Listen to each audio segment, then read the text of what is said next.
Olá, no Direto ao Ponto de hoje a gente vai voltar a falar sobre a questão da vacinação contra a Covid-19 no país. Ontem a gente teve a última notícia, né, que a gente teve disso, foi que a Anvisa pode liberar o uso emergencial da vacina em testes no Brasil. Isso já está ocorrendo em outros países, né, na Inglaterra, por exemplo, já devem começar a vacinar na próxima semana, na Alemanha também, enfim. E hoje a gente também tem uma participação muito especial aqui no Direto ao Ponto. A gente tem Matheus Vargas, que é nosso setorista de Covid-19, de Ministério da Saúde. Tudo o que você quiser saber sobre saúde e vacinação e polêmicas é com o Matheus Vargas. Matheus, o que você pode falar para a gente dessa liberação do uso emergencial de testes? Isso deve acontecer mesmo no Brasil? O que deve ser atingido? Qual a população? Enfim, bom dia e muito obrigado pela participação aqui. Bom dia. Bom, o que aconteceu ontem foi que a Anvisa abriu espaço, né, criou regras, delimitou as regras para que as empresas possam pedir, então, o uso emergencial das suas vacinas em grupos específicos, por exemplo, de idosos ou de profissionais de saúde. Esse uso é diferente de um registro do medicamento, porque o registro só é concedido quando há todos os estudos concluídos, e também o registro permite até a venda para o mercado privado.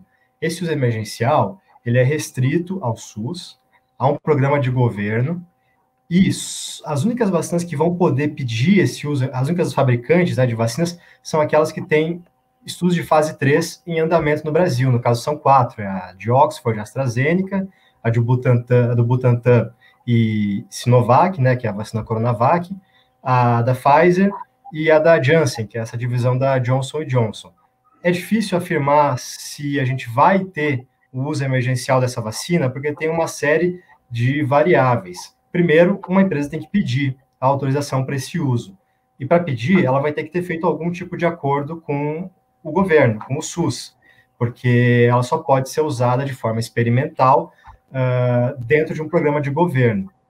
Além disso, a gente tem uma situação de que o período de calamidade pública no país pela pandemia se encerra em 31 de dezembro. Então, essa autorização excepcional só valeria até aí, a não ser que se renove o decreto legislativo que autorizou, né, esse estado de calamidade, o que deve acontecer. Mas, enfim, em resumo, a Anvisa abriu espaço. Agora depende das empresas e também de um diálogo com o governo para saber se a gente vai ou não poder ter esse uso emergencial em algum grupo específico. Até ontem, a Anvisa afirmava que nenhuma empresa tinha feito esse pedido de uso emergencial.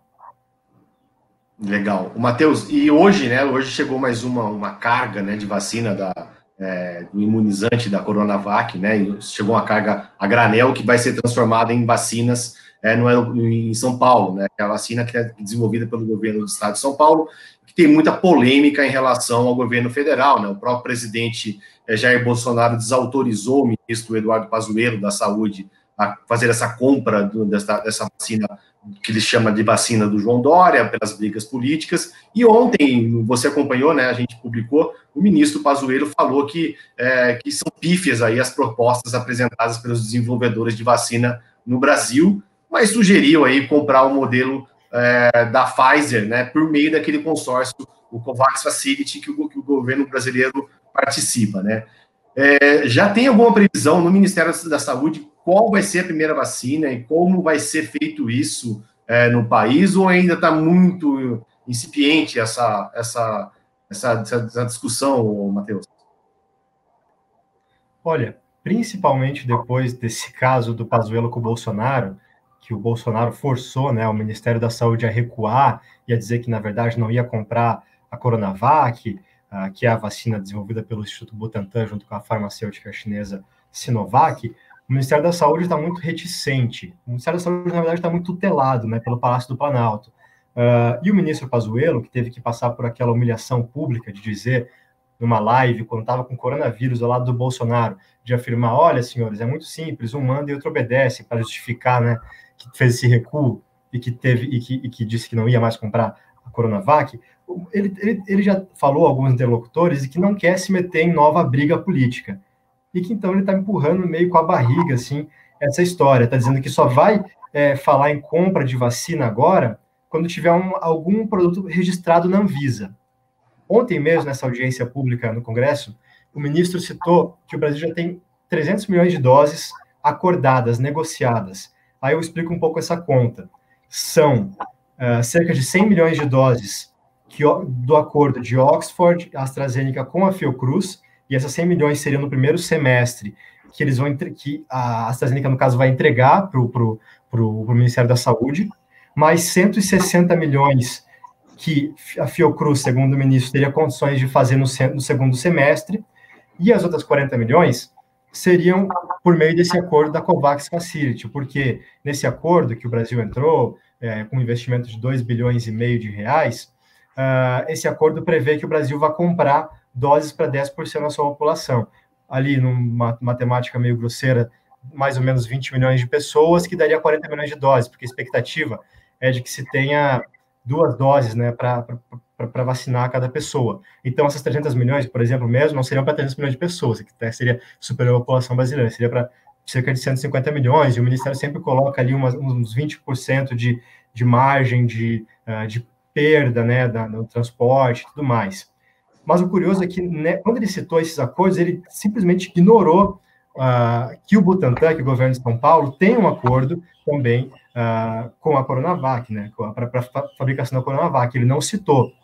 E nessa mesma fala, ele já lançou recados aí para essa pressão que tem, sobre o Ministério da Saúde vai comprar da Pfizer, o Ministério da Saúde vai comprar da Moderna, essas que estão surgindo já mais sólidas, que estão pedindo até uso emergencial, e ele falou, olha, o que tem chegado de proposta para mim, tem muito marketing, tem muita publicidade, mas na hora de sentar e negociar prazo, quanto que vai receber e tudo mais, os números são pífios, ele falou. E isso bate muito com o que ele tem dito também nos bastidores, e até um militar desses que comandam o Ministério, me falou outro dia de que uma dessas propostas que a empresa prometia entregar milhões de doses, mas que na verdade eram poucas milhões, que não serviria nem para vacinar Brasília. Ele fez essa comparação, que não daria nem para vacinar Brasília. Então, o Ministério da Saúde hoje diz que tem um acordo com Oxford e da COVAX Facility, esse consórcio nacional. Ignora a Coronavac e fica ali, até, de certa forma, desacreditando, né, as outras propostas. O fato é que o Ministério da Saúde mesmo já sinalizou que, nesse esboço de Plano Nacional de Vacinação, que uma vacinação só deve começar mesmo para os grupos prioritários lá por março. Legal. Enquanto isso, continua aí a briga, né? O governo paulista pressionando o governo federal para poder liberar, né? Usar e comprar e adquirir a Coronavac, que os estudos já estão avançados, já tem estudos já comprovados em revista científica de que há uma eficácia grande da vacina. Enfim, a briga política continua.